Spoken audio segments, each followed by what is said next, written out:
Hello everybody, welcome back to the workshop. So, what we're going to be working on today, we worked on this in a previous video, which is the petal portion of our daffodil sculpture that we've been working on. What we're going to be working on today is the long leaves. Now, the reason why I do all this is because it's all made out of the same thickness of material, and so it's easy to transition from making these to just making essentially longer versions of them. The only difference is down here. So we won't be focusing on drawing out this taper, it's just drawing out a taper, or the texture, because that is irrelevant. You can do it with or without texturing. We won't be focusing on that today. We'll be focusing on how to get this nice look here where we roll that up and have that nice radiousness to this actual petal.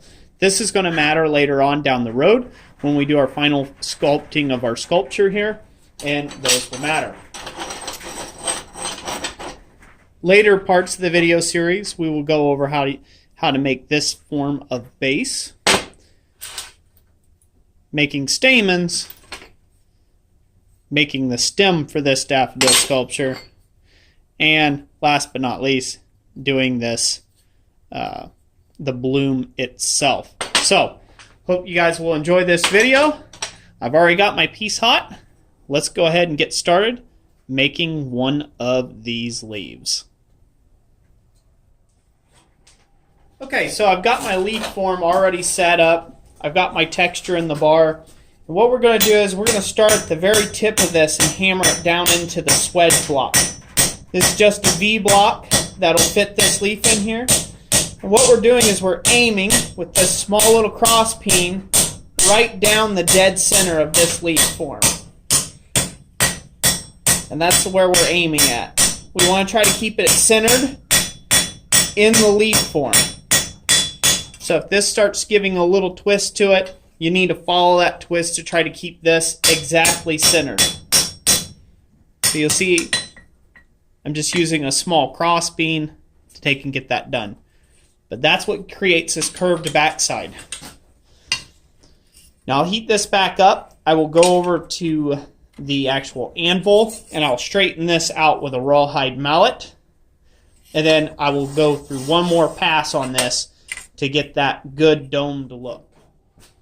Okay, I've taken the liberty here of go ahead and cutting this off already.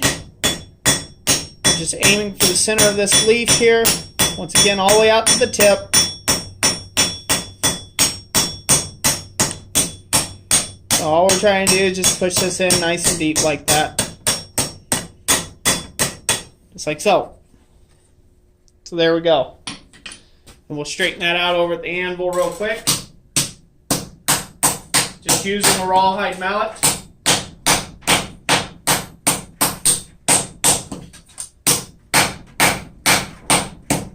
Okay, so there you have it.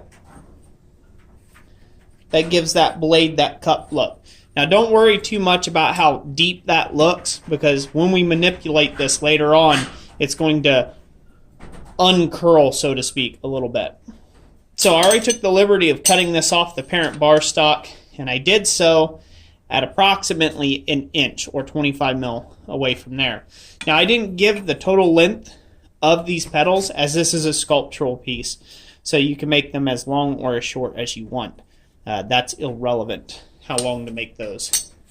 But I think I did on my sculpture, just for reference, I did them at about 10 inches long, between 8 and 10 inches long.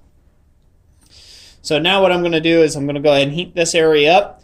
I'm going to come back over here and we're going to roll that area up, keeping our textured side just off the side of the swedge block. Okie doke. Keeping the textured portion just right off the edge of the swedge block, we're going to drive this down nearly home into that swedge block and work it from side to side. What we're trying to create here, we're going to end up turning this into a bit of a tube. But we want there to be a good, clear, distinct line between, see how that swells there and there? Now what we'll do is we'll heat this up and we will roll this portion closed. So for that, we'll go over to the anvil. Okay, now we'll bring this tube. We're going to just start rolling the ends in, just like so, rocking it back and forth, remembering to keep the blade portion that we don't want to mess up off the edge of the anvil so we don't end up getting a sharp there. Now we'll go to the horn and we'll roll those two seams together and just round it up just like so. Sometimes you might have to come back here to the back side and just continue to round these up.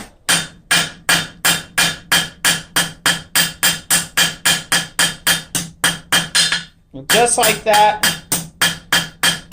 we've got that rolled together. It makes a very attractive look. So, you can at this point, you could take a welding heat on here and weld it up and draw it down. That is not necessary. This is just going to have a drilled hole, and this is going to be inserted into that drilled hole and welded in from the underside, or plug welded. So that's not needed. So anyways, that's how you make that blade leaf. You would just continue on to the other 3 leaves, or 5 or 6, however many you want on your sculpture, and then they get attached to the base. So we'll do that in future videos. I hope you all liked this video. If you did, give it a big thumbs up. And like I always say, God bless you all, and thank you for watching. We'll catch you on the next one.